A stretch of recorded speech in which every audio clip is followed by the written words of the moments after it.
오늘 제목은 우리가 놓친 가장 중요한 것이라는 제목을 가지고 여러분들과 말씀을 나누고자 하는데요. 여러분들 오늘은 추수감사절입니다. 그죠? 추수라는 것은요, 어떻게 보면 이제 한 해의 모든 고생을 평가받는 그런 순간이죠. 여러분들의 2025년도는 어떠셨나요? 감사와 또 기쁨이 가득해서 따뜻한 아랫목에 누워서 만족할 만한 상황이십니까? 아니면 여전히 시리는 바람을 이겨내고 모자란 일들을 보충해야 하는 그런 상황입니까? 결론적으로 말씀을 드리자면 그 모든 상황이 하나님이 우리에게 허락하신 상황입니다. 그리고 그 속에서도 우리를 돕고 계십니다. 그러니 우리가 감사할 이유가 분명하지 않겠습니까?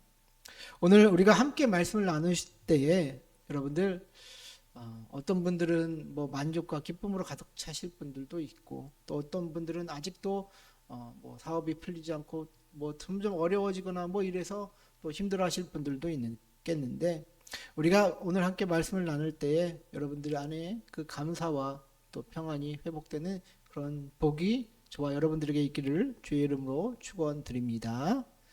오늘 우리가 함께 읽으실 이 구약의 본문은요, 아담의 저주에 관한 내용입니다. 창세기 3장에는 이제 저주가 이제 세 가지 분류가 있는데, 뭐 뱀도 있고, 그 다음에 여자에게 한 저주가 있고, 또 아담에게 한 저주가 있습니다. 특히 오늘은 이제 아담의 저주에 대한 내용인데요.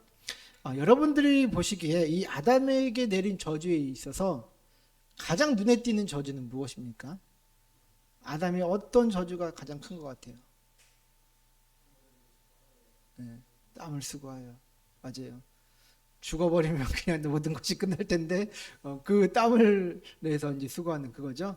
그래서 몇 가지가 있겠지만 오늘은 한 가지에 집중해 보기를 원합니다. 그것은 수고하여 땅의 소산을 먹는 것이죠. 다시 한번 3장 17절 한번 볼까요? 아담에게 이르시되 내가 내 아내의 말을 듣고 내가 내게 먹지 말라 한 나무의 열매를 먹었음즉 땅은 너로 말미암아 저주를 받고 너는 내 평생에 수고하여야 그 소산을 먹으리라. 자, 여기를 보시면 아담이 평생에 수고하여야지만 그 소산을 먹을 것이다 라고 얘기하고 있습니다. 여기서 이 수고라는 단어가 히브리어로 이자본이라는 단어를 쓰는데요. 이 이자본이라는 단어가 하와에게 내려졌던 임신하는 그 고통이랑 단어가 똑같은 단어입니다. 히브리어 단어로 보면. 그러면 여자가 임신하는 고통에서 그 출산하는 고통까지 그 고통과 이 남자가 평생에 수고하여 고생하는 그 고통이 어떻게 보면 동일한 고통이다라는 것이죠. 그만큼 무언가를 먹기 위해, 어떤 소산을 얻기 위해 수고하는 그 수고가 출산하는 고통만큼 고통스럽다를 오늘 성경에서는 얘기하고 있는 것입니다. 여러분들은 어떻게 생각하십니까?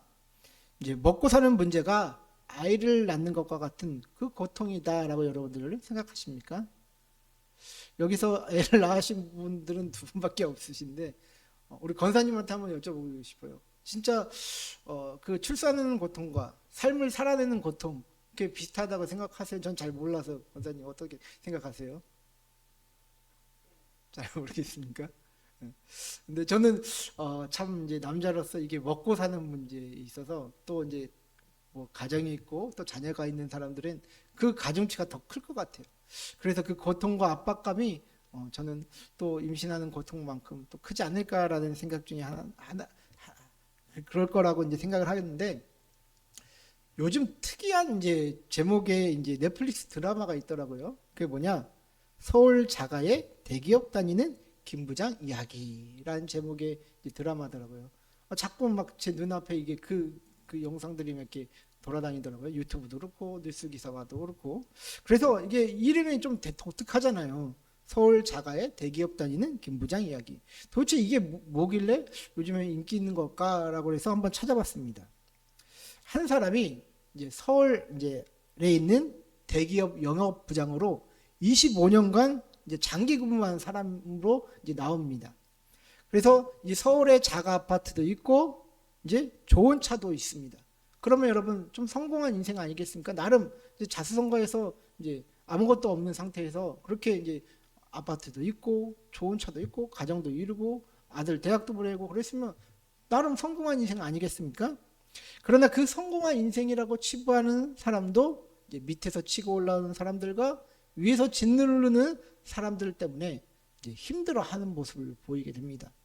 결국 그 사람은 이제 지방 공장으로 밀려나서 뭐 퇴물이 되느냐, 뭐 다시 재기하느냐, 여기까지 저는 이제 보게 되었는데, 요즘 사람들이 어떻게 보면 참으로 근심하는 그 내용들을 그 드라마 속에 잘 녹여냈더라고요.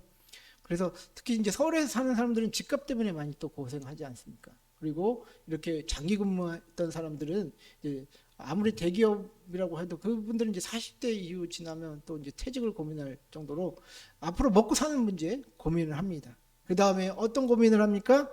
노년을 바라보는 분들은 이제 노후에 내가 어떻게 살아야 할지 그 노후에 대해서 근심하고 걱정을 한다라는 것이죠. 이 시대의 사람들의 전형적인 모습이 저는 그 드라마에서 잘 보게 되었다라고 생각이 드는데, 과거에는요 정말 사람을 지키기 위해 애썼으나 지금은 소유를 지키기 위해 애쓰는 그런 현대인들의 모습이 잘 보입니다. 그런데 이 모습이요 아담이 두려워했던 모습과 저는 동일하다라고 생각이 드는데요. 여러분들 아담의 경우를 여러분들도 한번 생각을 해보세요. 평소에는 걱정 없이 뭐 옆에 열린 각종 열매를 따 먹었을 것입니다. 뭐 배고플 여력이 있겠습니까? 모두 근심 걱정이 없죠. 모든 게 풍족했기 때문에 근심 걱정이 없었을 것입니다. 그러나 황폐해진 땅은 아담에게 먹을 수 있는 것을 내어주지 않습니다.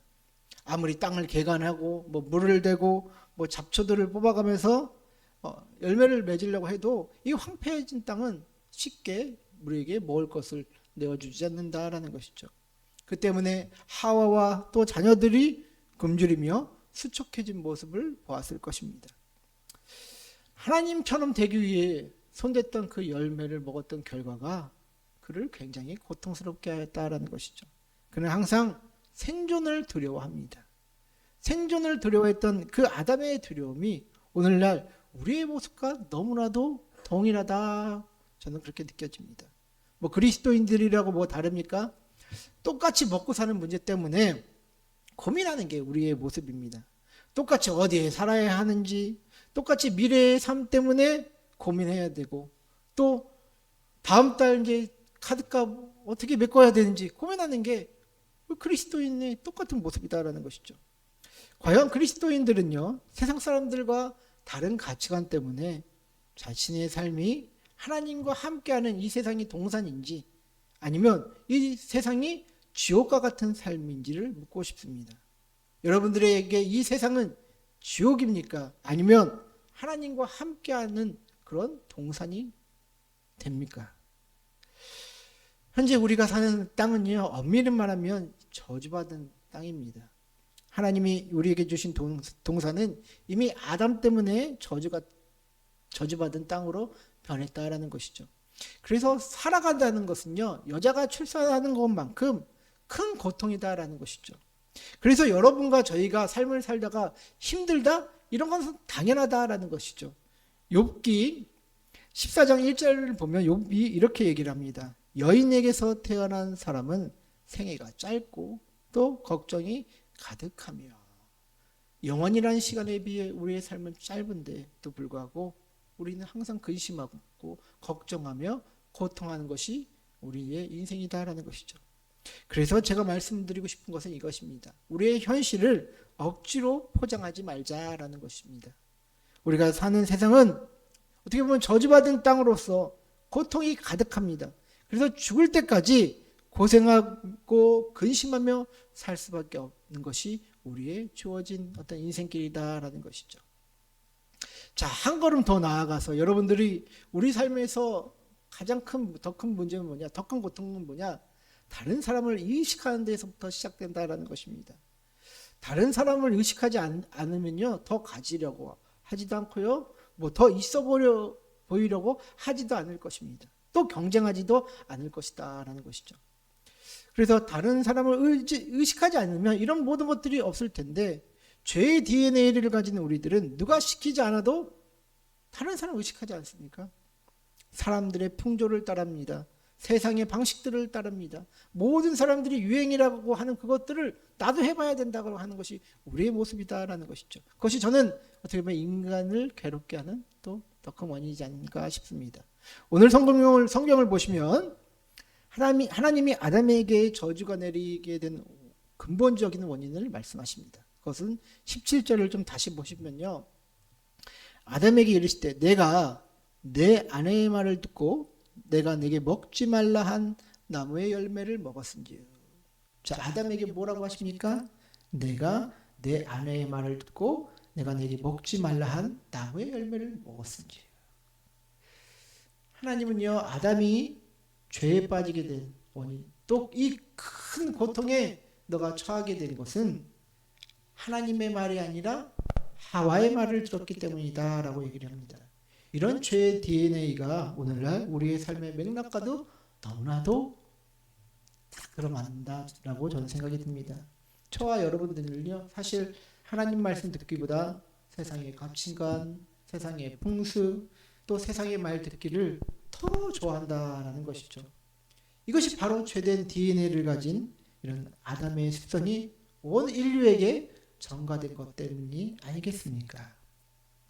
제가 이번 주에 트렌드 코리아 2026이라는 책을 좀 이렇게 보게 되는데, 그 책을 보니까 앞으로 모든 분야에서 AI 기술이 이제 접목되지 않을 부분이 없을 것이다라고 이제 이야기를 합니다. 저도 이제 AI 이거 많이 쓰거든요. 이미지 같은 경우는 제가 포토샵이나 이런 걸 굉장히 하기 싫어하고 또 못하기 때문에 AI로 그냥 다 만들어 버립니다. 너무 좋아요. 그래서 이 AI라는 어떤 그런 기술이 모든 분야에 이제 적용이 될 건데, 저는 이제 좀 인상 깊었던 부분이 뭐냐, 거기에 보면 뭐 필코노미라는 어떤 이제 미래에는 필코노미가 또 이제 경제가 뜰 것이다 이렇게 얘기를 하는데, 필코노미가 뭐냐면 이게 필은 우리가 흔히 얘기하는 feel 할 때 그 이제 느낌을 얘기할 때 그 feel이고, 이제 경제를 의미하는 이코노미의 그 합성어이다라고 얘기를 해요. 그래서 어떤 개인의 기분을 관리해주는 그런 서비스 분야가 등장한다라는 것이죠. 예를 들면 이런 겁니다. 뭐 어떤 이제 술집에 갔어요. 칵테일을 만들어주는 술집에 갔는데, 그 이제 그날따라 이제 기분이 뭐 설레거나 뭐 아니면 누구 잊었던 그 여인이 그립거나 아니면 뭐 짜증나거나 분노가 있을 거 아닙니까? 그러면 어떤 그 칵테일을 주문하는 게 아니라 그 기분을 이제 고른다고 합니다. 저는 오늘 좀 마음이 이제 그리움이 가득하네요. 그러면 그리움을 선택을 한다고 합니다. 그러면 그 바텐더가 알아서 그리움에 해당하는 뭐 이렇게 음료를 만들어 준다라고 얘기를 해요. 그리고 뭐 영화도 이제 기분 따라 이제 우리가 이제 고를 수 있는 어떤 이제 우울하거나 짜증나면 뭐 코미디를 우리가 많이 보는 것처럼 그 기분에 따라서 이제 뭐 영화도 이제 이렇게 선정을 해주고, 뭐 배달 서비스도 이제 기분에 맞게 배달해주는 그런 서비스를 준비하고 있다라고 합니다. 그리고 뭐 이렇게 스마트워치 같은 거 봤을 때 사람의 어떤 심박수와 뇌파수를 이 스마트워치가 이제 요즘에 이제 체크까지 하잖아요. 그래서 심박수가 올라가면 이제 화가 났다고 인식하고, 그래서 이런 기분 데이터를 바탕으로 어떤 사람을 만나요. 그러면 이 막 갑자기 이 심박수가 막 기하급수적으로 막 뛰어, 막 혈압이 올라가. 그러면 이 AI가 그 사람은 별로 좋지 않은 사람인 것 같습니다 하면서 만나지 말라는 그런 권유를 하고, 아니면 또 어떤 사람을 만났는데 심박수가 이렇게 정상이고 이제 좋은 어떤 이제 리듬을 이제 유지를 해요. 그러면 그 사람은 괜찮은 사람인 것 같습니다라고 하면서 그런 어떤 이제 데이터를 이제 AI가 다 이제 제공을 해준다라는 것이죠. 이런 식의 기분을 관리해주는 서비스가 이제 AI와 이제 접목되어서 많이 등장할 것이다라고 이제 예측을 합니다. 참 많은 기술의 진보가 이제 우리 앞에 찾아왔는데요. 그런데 이러한 기술의 등장과 어떤 이제 표준적인 인간상, 항상 기분이 좋아야 되는 인간은 항상 어떻게 보면 문제를 일으키지 않을까요? 문제가 있지 않을까요? 저도 이제 읽으면서 이게 좀 문제가 있을 것 같은데라고 했는데, 이제 저자도 이런 말을 하더라고요. 이런 식의 기분 관리는 또 다른 문제를 일으킬 수 있는데, 왜냐하면 인간이란 부정적인 감정도 때론 필요한데 무조건 표준화된 좋은 기분만 추구하게 된다면 감정 관리에 실패한 사람으로 낙인 찍힐 수도 있다라는 것입니다. 그러니까 사람이라는 게 뭐 기쁠 수도 있고 뭐 슬플 수도 있고 그런데 우리는 항상 이 좋은 기분을 관리해야 되는 사람. 근데 저 사람은 저렇게 하네. 저 사람은 자기 기분도 관리 못하는 좀 이렇게 좀 모자란 사람이다라고 이렇게 낙인 찍힐 수 있다는 것이죠. 앞으로 많은 사람들이 진리 대신 하나님보다 빠른 해답을 주는 AI에 몰두하게 될 것입니다. 또한 사람들의 삶도 개성 있는 삶이 아니라 어떻게 보면 이제 표준화된 삶의 모습 속에서 진리를 잃어가게 될 것입니다. 이는 예견된 인간의 모습이요 죄된 인간의 당연한 모습이다라는 것이죠. 여러분들은 세상의 소리에 귀를 기울이겠습니까? 아니면 하나님의 음성에 귀를 기울이시겠습니까? 인간다움, 우리가 죄도 가득하고 우리가 연약한 것을 분명히 알면서도 우리는 항상 완벽해지려는 그런 죄의 습성들이 아직도 남았는데 세상의 소리에 귀를 기울이겠습니까? 아니면 하나님의 음성에 귀를 기울이겠습니까? 저는 이 저주받은 땅에서 우리가 살아남는 방법은 무엇일까 생각해 봤을 때 그것은 다시 하나님을 붙잡는 방법밖에 없다라는 생각이 듭니다. 바로 신화망사성, 하나님과 화목해야 모든 것이 형통해야 한다라는 말이죠. 오늘 읽으신 신약성경 마태복음 26장 26절부터 29절까지 제가 다시 한번 읽어보도록 하겠습니다.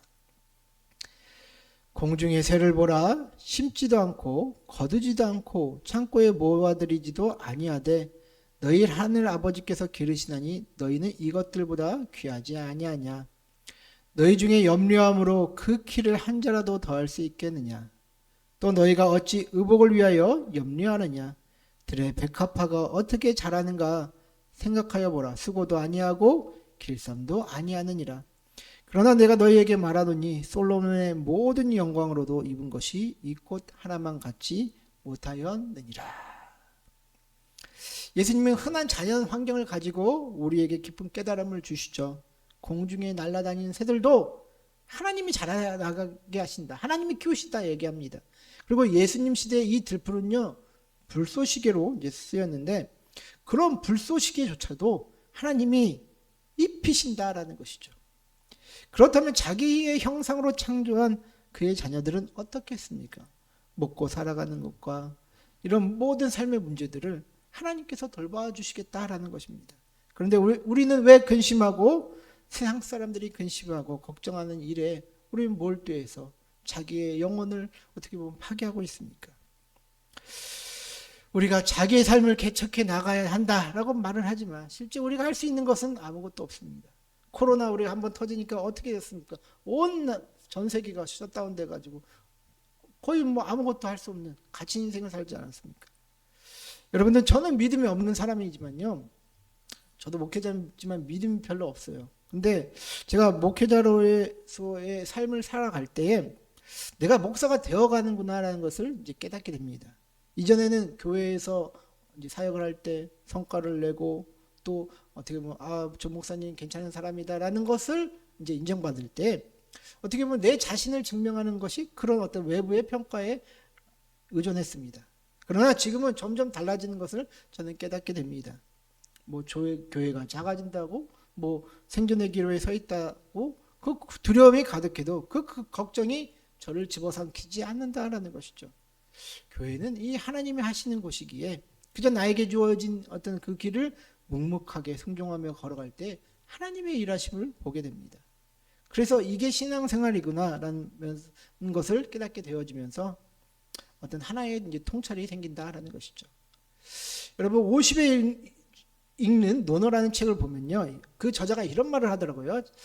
자기가 인생이 재와 만사성이었다라고 얘기를 해요. 그러니까 돈이면 모든 것이 이제 뭐 형통하다, 돈이면 모든 것이 된다라는 이런 생각을 갖고 있었는데 이제 그래서 이제 돈 버는 것이 이제 1순위, 그 다음에 2순위는 가족, 그리고 자신의 꿈이 3순위였다라고 이렇게 얘기하면서 그렇게 나이 50을 맞이하게 되었다라고 얘기를 해요. 그러나 50이 되면서 이 재와 만사성이 아니라 결국엔 가만사성이구나라는 것을 깨닫게 됩니다. 되었다고 얘기를 합니다. 가족과의 어떤 관계가 화목해야지만 그 모든 일도 할 수 있었다. 그래서 재와 만사성이 아니라 재와 반사성, 뭐 돈은 반쪽밖에 안 된다. 반이 돈은 뭐 중요하겠지만 반만 필요하다 뭐 이렇게 얘기를 하더라고요. 이러한 원리가 우리 신앙생활에도 저는 적용된다라고 생각이 됩니다. 많은 성도가 돈이면 다 되는 줄 아는 시기를 경험합니다. 하나님은 내 사업과 환경을 뒷받침해 주시는 분으로 또 생각이 듭니다. 그러다 인생에서 끊이지 않는 풍파로 또 괴로워하는 자신을 발견하고 우리가 다시 하나님을 찾습니다. 이게 어떻게 보면 성도가 인식하고 또 성도가 이제 깊어지는 어떤 저는 단계다라고 생각이 들거든요. 여러분 사실 돈 우리의 삶에서 필요하지 않습니까? 저는 돈이 필요 없다고 얘기하는 사람들이 너무 무책임하다고 생각해요. 돈은 우리 생활에 필요합니다. 돈으로 우리가 할 수 있는 영역을 넓힐 수 있습니다. 그래서 앉아서 기도만 한다고 뭐 돈이 하늘에서 떨어지지도 않지 않습니까? 그러니 우리는 현실 세계에서는 또 고군분투하면서 또 돈 버는 일에 또 매진하는 것도 중요합니다. 열심히 성실히 사는 것이 또 성도의 덕목이기 때문이죠. 그러나 문제는 뭐냐? 우리가 돈을 열심히 버는 것보다도 이 돈에 매여서 근심하고 있다라는 것입니다. 하나님께 우리의 삶을 맡기고 또 우리가 이 돈 때문에 내가 이 넘지 말아야 할 선들이 항상 있는데 그 선들을 넘어서 항상 우리가 근심하며 애태운다라는 것이죠. 하나님은 분명히 우리에게 이 땅은 저주를 받게 되어 우리에게 고통을 주게 될 것이다 라고 이야기하셨습니다. 이 땅에서의 삶은 고생과 고난이 당연히 동반된다라는 것이죠. 그런데 그 땅에서 조금이라도 편안하고 안락하게 살려고 우리가 물질에 집착하고 또 일희일비하는 모습을 우리는 발견하게 되지 않습니까? 이러니 우리 삶에 어떻게 진짜 감사가 일어날 수 있겠습니까? 우리는 감사하려면 본질을 보고 본질을 붙잡아야 합니다. 그것이 우리를 책임져 주시는 하나님을 붙잡는 것이다 라는 것이죠. 여러분 하나님을 붙잡는 것만이 우리가 감사를 회복할 수 있습니다. 왜냐하면 하나님을 붙잡을 때 항상 우리와 함께 하시는 그분을 우리가 깨닫고 인식하기 때문이죠. 하나님이 우리와 함께 하심을 알 때 고난이 와도요 기뻐할 수 있어요.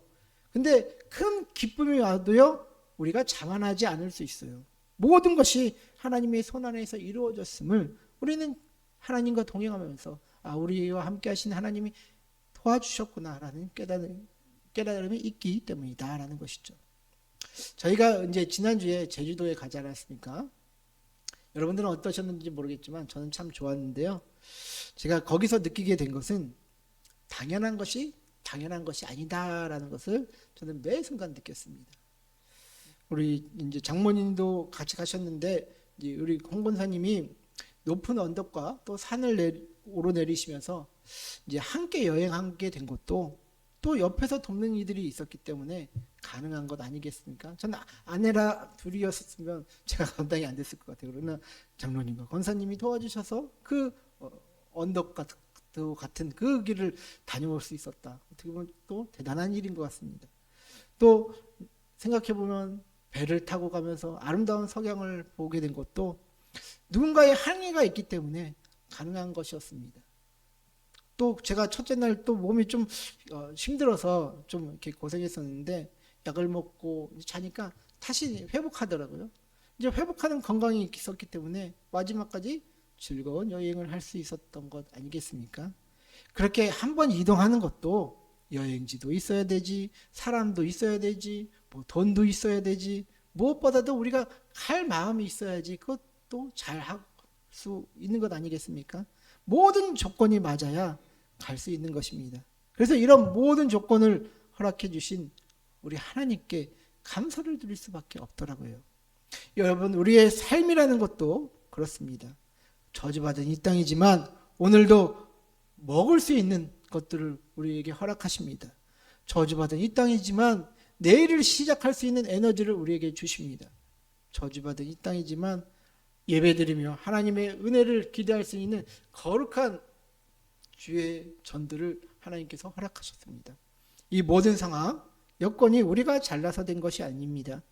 오직 하나님의 은혜로 되어진 것이기에 우리는 오늘도 감사할 이유를 발견하게 되지 않겠습니까? 사랑하는 성도 여러분, 여러분들이 사시는 현재의 삶은 어떤 삶입니까? 매일이 지옥같이 괴로운 삶입니까? 아니면 그럼에도 감사할 수 있는 삶입니까? 우리의 삶은요, 어쩌면 더더욱 힘들어 갈지도 모르겠습니다. 그러나 우리가 감사할 수 있는 건 결국엔 흙으로 돌아갈 인생이지만 이 속에서도 누릴 수 있다는 것들을 알기에 감사할 수 있습니다. 여러분들 곁에 먼저 함께 계신 하나님을 찾으십시오. 하나님을 먼저 찾을 때 우리는 더 감사할 수 있고 감사의 조건들이 발견될 것입니다. 저주받은 이 땅에서 소유에 집착할 때 아담의 두려움이 우리를 삼키게 될 것입니다. 하나님께 여러분들의 믿음을 드리십시오. 공중의 새와 들풀도 하나님이 먹이시고 입히십니다. 믿음이 적은 자들이여 먼저 하나님을 찾으십시오. 그럴 때 우리에게 필요한 모든 길을 열어주실 것입니다. 2025년도 이 추수감사절에 나눈 이 말씀들을 우리가 잘 기억하시고 내년 추수감사절에는 우리의 삶이 더욱더 풍성했음을 평가할 수 있는 그런 우리의 삶들 또 인생들 되시기를 주의 이름으로 축원하고 또 축복드립니다.